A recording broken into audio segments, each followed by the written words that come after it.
Yuunivarsiitiin Salaalee ergama gurguddaa sadii giddu galeeffatee hojjechaa kan jiru yoo ta'u gama qorannootinis kaafamtoota misoomaa magaalota godina Shawaa Kaabaa irratti qorannoo gaggeessan miidhaa qonnaan bultoota irra gahaa jiruu fi fala furmaata irratti bu'aa qorannoo dhimmamtootaaf ifa godhe. Ogeeyyiin Yuunivarsiitii Salaalee gama kanaan qorannoon gaggeessaa turan akka agarsiisutti aanaalee fi magaalota keessatti sababoota ijaarsa piroojektota adda addaa magaalli babal'achaa dhufuun fi ijaarsa seeran alaatiin qonnaan bultoonni buqqaanii rakkoo hawaas dinagdeef saaxilamaa jiraachuu ifoomseera. Rakkoo kanaaf akkaataa furmaata waaran kennamu irrattis qorannichi yaada furmaataa kaa'eeram. Qorattoonni Yuunivarsiitii Salaalee dhimma kanarratti bu'aawwan qorannoo sadii kan ifoomsan yoo ta'u fuuldurattis qorannoowwan fayyadamummaa hawaasaa mirkaneessu qorachuun kan ifoomsan ta'uu qorattoonni Yuunivarsiitii Salaalee dubbisne himaniiru. Hojiin nuti hojjennu ultimate goaliin isaa maali yoo jenne jiruu fi jireenya qonnaan bulaa dhimma misoomaatiin buqqa'u kana fooyyessuudha.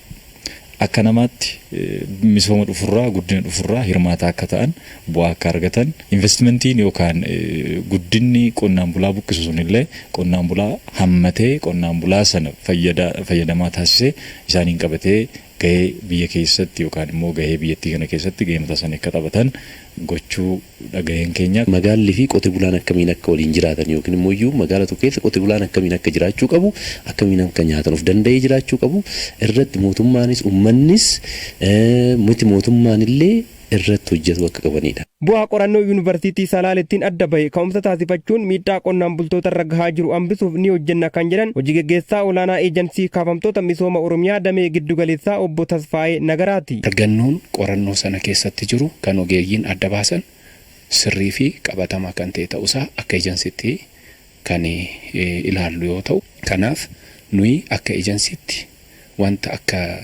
kallattii furmaataa yookiin furmaata jedhanii teechisan kana fudhannee kaafamtoota misoomaa kana fayyadamoo taasisuuf kan hojjennu yoo ta'u keessattuu aanaaleenii fi godinaaleen kaafamtoonni misoomaa keessa jiru kuni beenyaa yeroo hojjetan karaa seera qabeessa ta'een karaa hirmaachisaa ta'een akka hojjetan kanaaf kallattii sana fudhannee hundumti keenyayyuu hojiirra kan oolchinu ta'a. Sababa misooma fi babal'ina magaalotaatiin dhubaatiin kallattii garaagaraatiin qonnaan bultoota irra gahaa jiru olaanaa waan ta'eef qaamni dhimmi ilaallatu hundi waloon hojjechuu akka qaban hirmaattonni gaafatan. Kaafamtoonni misoomaa waa'ee investimentii irratti ibsamee ture. Kaafamtoonni misoomaa carraa hojii dursa argatuu qabaa jedha.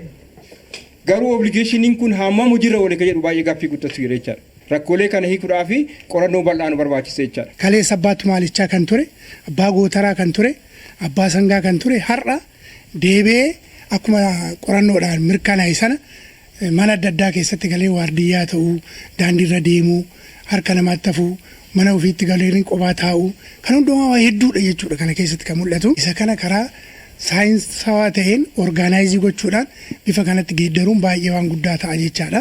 Qorannee bichaa kan duraa deebinu otoo hin ta'in akkamitti lafarra qabsiifnee uummata kana uummata amma akkatti kaafne rakkoo ammaatiif saaxilamaniiru jennee warra kaafnu kana deebifnee akkamitti dhaabuu dandeenya moo kan jedhu akkaataa achi keessatti kakka'e sana irratti deemuun baay'ee barbaachisaa ta'a jechaadha.